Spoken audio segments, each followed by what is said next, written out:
Baik, Assalamualaikum warahmatullahi wabarakatuh. Apa kabar Bapak Ibu guru hebat? Nah, di kesempatan kali ini kita akan belajar coba-coba nih ya, belajar coba-coba belajar gitu. Tentang pemanfaatan platform Merdeka, masih di seri pemanfaatan platform Merdeka mengajar. Nah, langsung saja untuk yang baru mulai masuk, kita bisa ketik aja PMM begitu, kemudian kita oke, kemudian kita akan dibawa ke halaman platform Merdeka Mengajar. Kita klik aja. Nah, untuk Bapak Ibu guru yang belum pernah membuka, nanti akan tampil tayang seperti ini. Kemudian kita bisa buka PMM seperti ini ya. Masuk saja ya dengan akun belajar kita. Ini kita langsung terkoneksi seperti itu ya Bapak Ibu. Nah, setelah itu kita akan melihat tampilan tayangan platform Merdeka Mengajar seperti ini. Ini untuk kegiatan pelatihan mandiri ya, yang bisa Bapak Ibu kerjakan seperti ini. Bisa melihat progres topik kalau memang sudah pernah belajar, atau bisa juga melihat daftar topik yang mau digunakan untuk belajar ya, sesuai dengan topik-topik yang ingin dipelajari seperti itu. Kemudian sementara kita tinggalkan dulu untuk pelatihan mandirinya. Kita akan coba mengeksplor di fitur terbaru di PMM ini, yaitu di pengelolaan kinerja ini ya Bapak Ibu. Nah, kita klik aja. Nah, begitu ada tampilan seperti ini. Karena platform Merdeka Mengajar ini bisa diakses baik dari laptop maupun di smartphone Android Bapak Ibu. Nah, kita klik tetap di sini. Nah, seperti itu. Nah, di kesempatan kali ini mari coba sistem pengelolaan kinerja ini, masih coba-coba begitu ya. Paling tidak akan memberikan gambaran pengelolaan kinerja yang sudah terintegrasi dengan platform Merdeka Mengajar seperti apa. Nah, Bapak Ibu, bahwa alur untuk pengelolaan kinerja ini merupakan rangkaian pengelolaan kinerja terjadi 2 kali dalam setahun ya Bapak Ibu. Nah, kemudian kita bisa lanjutkan draft seperti ini yang sudah saya buat ini ya. Oke. Nah, ini tampilan setelah Bapak Ibu masuk ya. Nah, di perencanaan kinerja ada 3 tahapan, yaitu di tahapan perencanaan ya. Ini merupakan tahapan awal nih ya. Nah, kemudian setelah itu nanti ada yang terdiri dari praktek pembelajaran dulu, kemudian nanti pengembangan kompetensi, kemudian yang ketiga tugas tambahan, kemudian perilaku kerja, dan yang terakhir itu ada rangkuman. Nah, kita langsung aja di praktik pembelajaran ini. Nah, Bapak Ibu bisa memilih indikator untuk menjadi fokus peningkatan kinerja ya Bapak Ibu. Jadi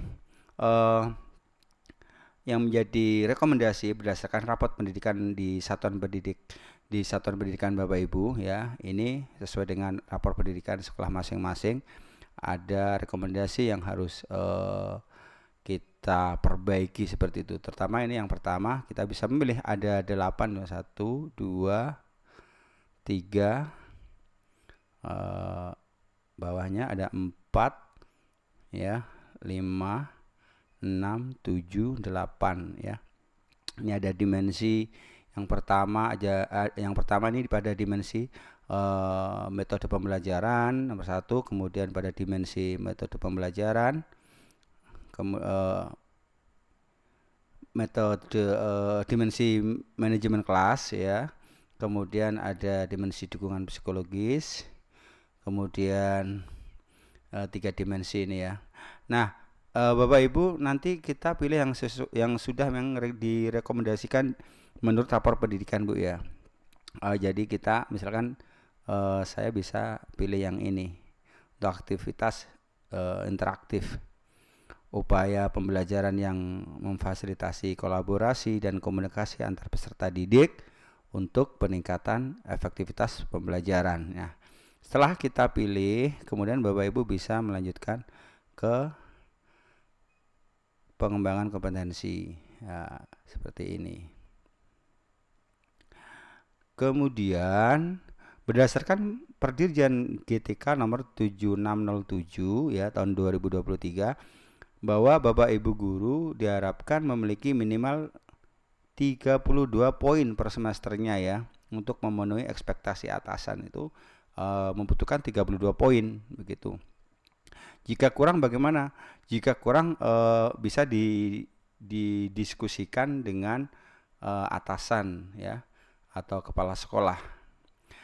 Jika lebih, ekspektasi atasan akan semakin lebih baik juga tentunya seperti itu ya. Kemudian Bapak Ibu bisa memilih rencana hasil kerja atau RHK memiliki poin yang berbeda berdasarkan tingkat keterlibatan dan juga dampaknya tentunya. Nah, pada kesempatan ini ya ada total ini untuk pengembangan kompetensi ini 32 poin. Nah, 32 poin ini dari mana saja seperti itu? Nah, yang pertama di RHK yang Bapak Ibu rencanakan ini ya, misalkan di sini ada beberapa pilihan-pilihan yang bisa Bapak Ibu pakai. Pertama, meningkatnya kompetensi melalui peran sebagai peserta berbagai praktek baik yang diselenggarakan di komunitas belajar. Nah, kalau Bapak Ibu memilih ini, itu poinnya 4 Bu ya, 4. Nah, bukti dukungnya apa nanti? Bukti dukungnya adalah sertifikat. Nah, di sini ada juga pilihan target untuk kuantitas atau jumlahnya. Kalau kita melakukan 1 kali berarti poinnya cuma 4. Tapi kalau ini 2 kegiatan yang ingin kita lakukan, itu maka jumlah poinnya tentunya menjadi 8 seperti itu. Kemudian di rencana hasil kerja yang nomor 2 ini untuk begitu kita sudah menentukan 2 kegiatan di RHK yang pertama ini 8 poin, tentunya ini nanti akan berubah seperti itu ya, hingga nanti memenuhi 32. Nah, 32 ini nanti kalau dirinci detailnya ya di RHK nomor 2, yaitu meningkatnya kompetensi melalui peran sebagai partisipan, observasi praktek pembelajaran ya, itu dengan bukti dukung laporan 1 kegiatan per semester kita dapat 8 poin. Kemudian di nomor 3, meningkat kompetensi melalui peran sebagai peserta pelatihan mandiri. Misalkan kita mengikuti kegiatan di PMM ya, kita melakukan aksi nyata 1 kali, itu berarti Bapak Ibu mendapatkan dengan 1 sertifikat sebagai bukti pendukung di 1 topik ya, misalkan topik Merdeka Mengajar. Nah, 1 kegiatan itu Bapak Ibu mendapatkan 8 poin. Nah, 8, 8, 16 gitu kan. Kemudian di RHK yang 4, meningkatnya kompetensi melalui peran sebagai partisipan kegiatan seminar, misalkan lokakarya, konferensi ini ya, studi banding lapangan yang diselenggarakan di bidang pendidikan, itu nilainya 4 poin. Bukti dukungnya sertifikat. Nah, kita misalkan mengikuti kegiatan 2 kali misalkan, nah kita akan mendapatkan 8 poin. Jadi 8 tambah 8 16 tambah 8 tambah 8 16 berarti 32 ya Bapak Ibu. Oke. Kemudian kalau sudah tercukupi ekspektasinya, poin total poinnya, juga menjadi komitmen kita untuk melakukan poin-poin yang sudah kita pilih, yang sudah kita rencanakan tentunya untuk kita laksanakan di semester ini. Kemudian Bapak Ibu bisa lanjutkan ke tugas tambahan nih. Tugas tambahan. Untuk tugas tambahan sesuai surat keputusan yang diberikan oleh atasan dan jenjang satuan pendidikan. Dapat berdiskusi Bapak Ibu dengan atasan terkait pilihan ini. Jadi tugas yang diberikan kepada Bapak Ibu termasuk di dalam tugas tambahan ini, maka Bapak Ibu dapat melewati pengisiannya jika memang tidak ada. Nah, misalkan Bapak Ibu sebagai wali kelas misalkan ya bisa hanya untuk SMP, SMA, SMK nih, meningkatnya kinerja satuan pendidikan melalui pelaksanaan tugas tambahan sebagai wali kelas. Nah, sebagai wali kelas ini, bukti dukungnya adalah laporan yang disertai surat keputusan, ya, untuk target kuantitasnya satu kegiatan per semester, seperti itu. Misalkan cukup kita tugas tambahannya juga cuma sebagai wali kelas saja misalkan, itu nggak apa-apa ya. Oke, yang penting dilaksanakan dengan sebaik-baiknya. Iya, kemudian setelah tugas tambahan, kemudian kita ke perilaku kerja, Bapak Ibu ya, ke perilaku kerja. Nah, perilaku kerja ini indikator dan perwujudan perilakunya apa saja? Baik, yang pertama ada beberapa aspek Bapak Ibu yang harus kita perhatikan baik-baik ya.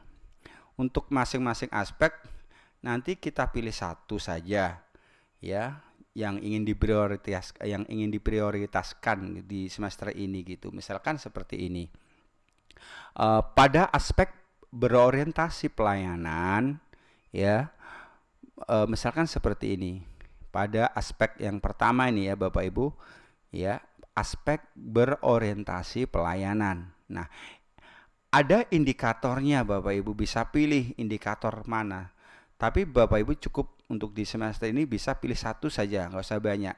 Satu saja kalau bisa kita realisasikan itu sudah bagus, biar kita bisa fokus seperti itu. Misalkan untuk indikator perilaku, misalkan yang pertama ini, karena di sini ada banyak sekali, coba perhatikan. Nah, oke. Memahami kebutuhan peserta didik dan berusaha memenuhinya. Ini untuk orientasi pelayanannya nih. Kita satu indikator, memahami kebutuhan peserta didik dan berusaha memenuhinya. Kita juga bisa memilih ataukah bersifat ramah kepada peserta didik dan orang tua tanpa membeda-bedakan, cekatan dalam bekerja, misalkan solutif dalam mengatasi permasalahan-permasalahan pembelajaran, dan dapat diandalkan oleh peserta didik, orang tua maupun rekan sejawat. Kita bisa memilih. Ataukah yang ketiga, melakukan perbaikan terus-menerus terhadap kompetensi perilaku kerjanya, seperti itu. Nah, misalkan saya memilih yang indikator perilaku memahami kebutuhan peserta didik dan berusaha memenuhinya. Ini ada komitmen seperti itu. Kemudian kalau kita sudah menentukan indikatornya, lalu implementasinya bagaimana? Bagaimana Anda akan menerapkan perilaku tersebut dalam kehidupan sehari-hari? Wujud nyatanya apa? Perwujudan perilakunya bagaimana? Kita juga sudah diperinci di bawahnya seperti ini. Menyelesaikan dengan bisa dengan menyelesaikan keluhan peserta didik, misalkan kalau ada keluhan dengan komunikasi yang persuasif ya, komunikasi yang baik, komunikasi yang positif ya.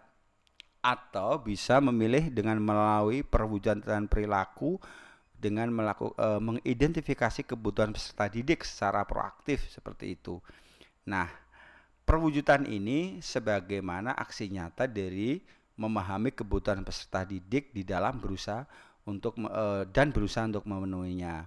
Indikator perilaku ini sebagai tindakan dari aspek perilaku berorientasi pelayanan. Inilah yang akan menjadi fokus perhatian kita pada aspek berorientasi pelayanan. Jadi saya ulangi lagi, pada aspek berorientasi pelayanan ada perilaku yang paling ingin Anda fokuskan di tahun ini.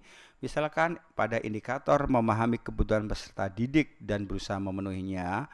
Kemudian bentuk tindakannya atau perwujudan perilakunya, bagaimana Bapak Ibu akan menerapkan perilaku tersebut dalam kehidupan sehari-hari. Misalkan dengan mengidentifikasi kebutuhan peserta didik secara proaktif. Ini pada aspek berorientasi pelayanan. Nah, aspek yang kedua adalah akuntabel ya. Akuntabel ini apa perilaku yang paling ingin Bapak Ibu fokuskan di tahun ini? Nah, pada indikator perilakunya Bapak Ibu bisa memilih di sini. Yang pertama, misalkan melaksanakan tugas dengan jujur, bertanggung jawab, cermat, disiplin dan berintegritas tinggi misalkan. Atau Bapak Ibu bisa yang kedua, memanfaatkan sumber daya satuan pendidikan dengan bertanggung jawab efektif dan efisien. Atau yang indikator perilaku yang ketiga, tidak menyalahgunakan kewenangan jabatannya demi keuntungan pribadi misalkan. Ini merupakan beberapa indikator termasuk pada aspek akuntabel seperti itu. Atau yang terakhir, melaksanakan pekerjaan sesuai dengan ketentuannya. Nah, bisa Bapak Ibu pilih ya seperti itu. Nah, kita pilih aja, misalkan saya pilih melaksanakan tugas dengan jujur, bertanggung jawab, cermat, disiplin, dan berintegritas tinggi. Lalu Bapak Ibu juga akan mengisi bagaimana Bapak Ibu akan menerapkan perilaku tersebut seperti itu. Nah, kita bisa memilih pada perwujudan perilakunya, yaitu bisa dengan melaksanakan pekerjaan sesuai dengan ketentuan, memenuhi janji dan komitmen terkait pekerjaan, bertanggung jawab atas hasil yang dilakukan dan bersedia dievaluasi seperti ini. Ini bentuk komitmen kita seperti itu yang ingin kita realisasikan.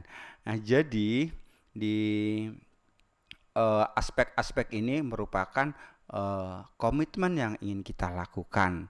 Tentunya setelah kita lakukan semua aspek-aspek yang ada di sini, tentunya akan memberikan dampak yang positif, dampak perubahan untuk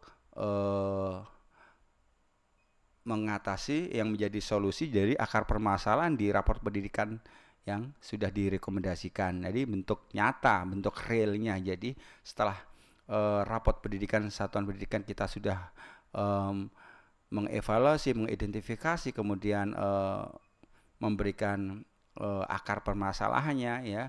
Nah, kita disinilah bentuk actionnya, bagaimana kita membenahinya ya, kemudian kita melaksanakan komitmen-komitmen ini sesuai dengan indikator perilaku dan dalam bentuk perwujudan perilaku seperti itu. Sangat jelas sekali tentunya. Kemudian yang aspek yang keempat adalah aspek harmonis nih. Apa saja harmonis ini? Perilaku yang paling ingin Bapak Ibu fokuskan di tahun ini itu misalkan pada indikator perilaku menghargai setiap warga satuan pendidikan apapun latar belakangnya seperti itu.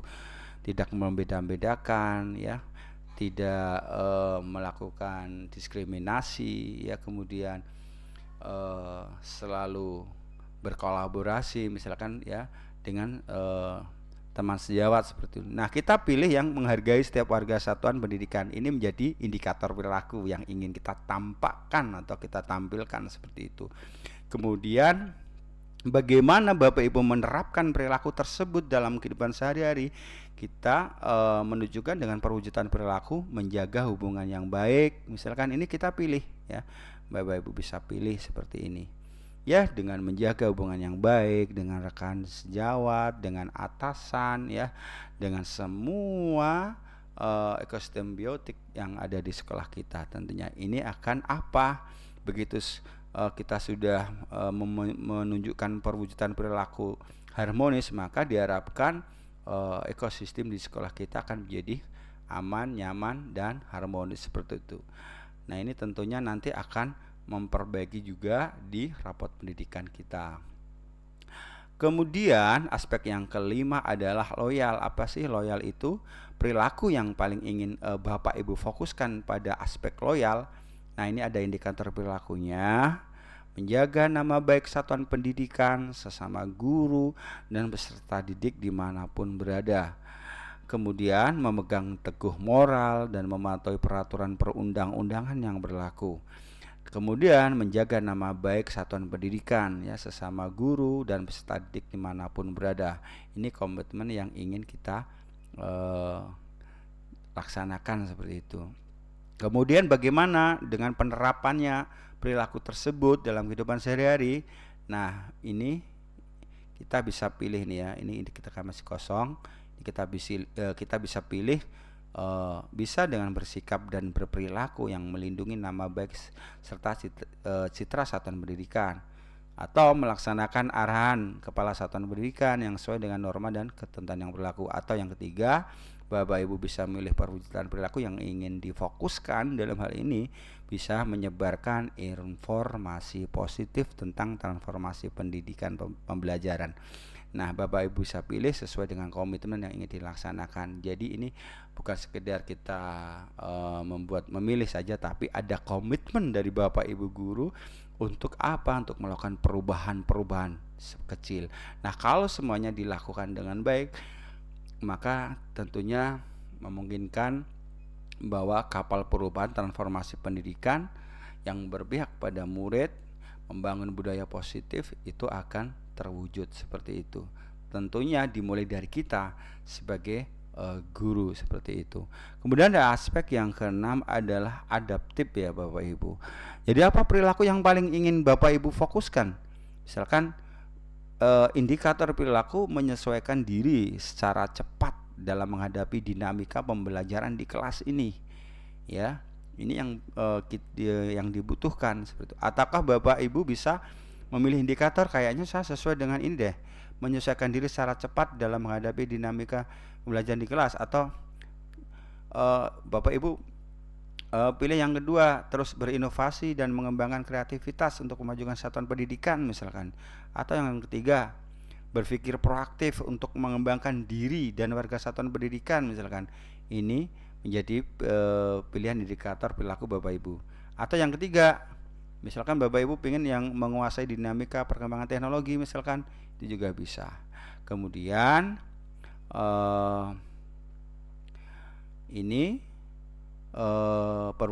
perwujudan perilakunya ya pada indikator perilaku menyesuaikan diri secara cepat dan menghadapi dinamika pembelajaran. Ini yang menjadi fokus perhatian pada aspek adaptif atau menyesuaikan diri seperti itu. Nah, Bapak Ibu, pada aspek yang terakhir adalah aspek kolaboratif ya. Pada perilaku yang paling ingin Bapak Ibu fokuskan di tahun ini misalkan bekerja sama misalkan. Ini ada 1, 2, 3, 4 indikator nih. Bisa Bapak Ibu pilih, misalkan saya pilih yang pertama, bekerja sama secara terbuka dalam menghasilkan dampak pembelajaran yang merata bagi peserta didik, rekan sejawat dan masyarakat di dunia kerja misalkan. Atau yang ini, memberi kesempatan kepada warga satuan pendidikan dan masyarakat atau dunia usaha bagi tujuan pembelajaran yang bersifat pada peserta didik. Atau yang ketiga, bekerjasama secara terbuka dalam menghasilkan dampak pembelajaran yang merata bagi peserta didik, rekan sejawat dan masyarakat dunia kerja. Atau penggerakkan pemanfaatan sumber daya satuan pendidikan untuk mencapai visi dan misi sekolah misalkan. Nah, seperti ini kita pilih. Kemudian bagaimana Bapak Ibu bisa menerapkan perilaku tersebut dalam kehidupan sehari-hari? Kita bisa pilih misalkan untuk aspek kolaborasi atau kerjasama ini kita milih misalkan mendorong peserta didik, rekan sejawat, masyarakat dunia kerja untuk dapat terlibat aktif dalam pencapaian tujuan. Jadi sudah melibatkan orang tua, sudah melibatkan semua komponen yang ada di sekolah untuk melakukan kolaborasi. Ya, seperti itu. Jadi kita bisa pilih, atau Bapak Ibu ingin mewujudkan perilaku membangun komunikasi yang efektif. Jadi komunikasi yang efektif itu komunikasi dengan mendengarkan, memberikan empati, memberikan umpan balik yang positif, yang konstruktif seperti itu dalam berkoordinasi dengan peserta didik. Bapak Ibu misalkan ingin mewujudkan perilaku ini, bisa kita pilih ya seperti ini, membangun komunikasi efektif, sehingga diharapkan nanti aspek kolaboratif ini bisa tampak seperti itu. Dan ini menjadi komitmen Bapak Ibu seperti itu. Nah, baik Bapak Ibu, kemudian sudah selesai, kita bisa simpan atau kita bisa melihat rangkumannya ya. Bentar, kita bisa lihat rangkumannya. Kita lihat rangkumannya. Oke, rangkumannya seperti ini, perencanaan kinerja. Ya, ini praktek pembelajaran sudah, pengembangan kompetensi sudah, tugas tambahan sudah, perilaku kerja sudah, rangkuman ini. Rangkuman perencanaan kinerja Bapak Ibu. Bapak Ibu bisa cek ulang dan ubah sebelum mengajukan ke kepala sekolah ya. Untuk format perencanaan kinerja akan disesuaikan dengan alur yang berlaku. Seperti ini. Ini rangkumannya ya yang sudah dibuat. Ini target kualitas ya, kemudian tingkat kualitas pembelajaran yang memfasilitasi kolaborasi dan komunikasi antar peserta didik.